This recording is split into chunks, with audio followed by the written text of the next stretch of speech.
श्री स्वामी समर्थ. आपल्या सगळ्यांना माहिती आहे पितृपक्ष चालले, पित्राची आपण भरपूर सेवा करते. त्यातली एक सेवा म्हणजे महायज्ञ, पंचमहायज्ञ. आता मी म्हणतो पंचमहायज्ञ म्हणजे काय, तर आपल्या माहिती आपण प्रत्येकाचं ऋण घेऊन आलेलो असतो. कोणाचं ना कोणाचं काही ना काही ऋण असतं. प्रत्येक व्यक्ती आपल्याला जी भेटते आयुष्यामध्ये काय ना तिचा आपल्याशी काहीतरी संबंध असतो, काहीतरी ऋण असतं म्हणून ती भेटत असते. मग तिचं ऋण फेडत आपण असतो. त्यातच हे पंचमहायज्ञ. आता पंचमहायज्ञ म्हणजे कोणतं, तर देवयज्ञ, ऋषीयज्ञ, पितृयज्ञ, मनुष्ययज्ञ आणि भूतयज्ञ. आता देवयज्ञ कसं फेडायचं, हे रोज कसं करायचं, आपण हे रोज आपण करायचं. आणि खूप सोपं आहे, कोणी करू शकतो, तुम्ही करू शकता, तुमची मुलंही करू शकतात, कोणी करू शकतं. आता देवयज्ञ म्हणजे काय, देवयज्ञ म्हणजे काय, रोज सकाळी तुमची आंघोळ झाली, छोटा एक कागद घ्यायचा, पेपर घ्यायचा कोरा, त्याच्यात थोडंसं घी टाकायचं आणि ते गॅसवर आपण थोडं जाळायचं. पहिल्या चुली होतं, चुलीमध्ये डायरेक्ट तूप टाकता यायचं, पण आपण गॅस वापरतो, तो गॅसवर थोडंसं कागद घ्यायचा, त्याला घी लावायचं आणि तो कागद जाळायचा.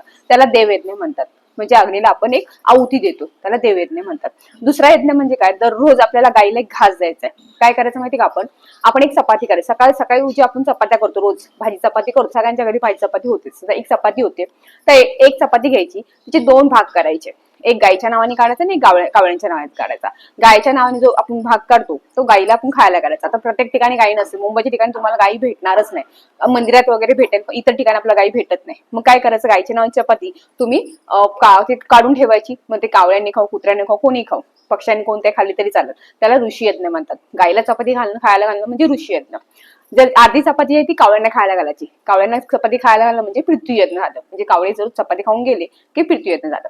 तिसरे यज्ञ म्हणजे कोणतं, मनुष्य यज्ञ. मनुष्य यज्ञ म्हणजे काय, आपल्या घरी रोज कोण ना कोण येत असतं, की आपण कुठे बाहेर तरी जात असतो, काही ना काही असतं ना.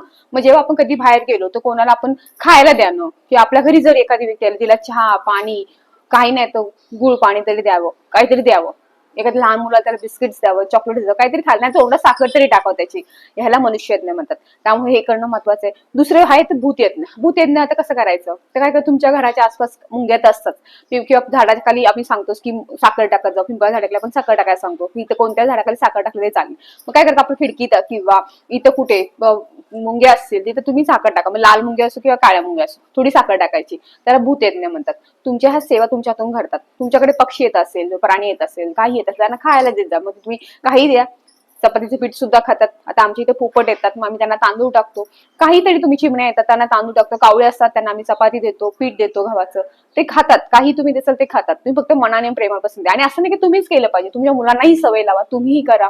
ह्यानी आपल्या आयुष्यातले भरपूर निगेटिव्हिटी दूर होते. उलट पितरांचा निगेटिव्ह प्रभाव कमी होतो.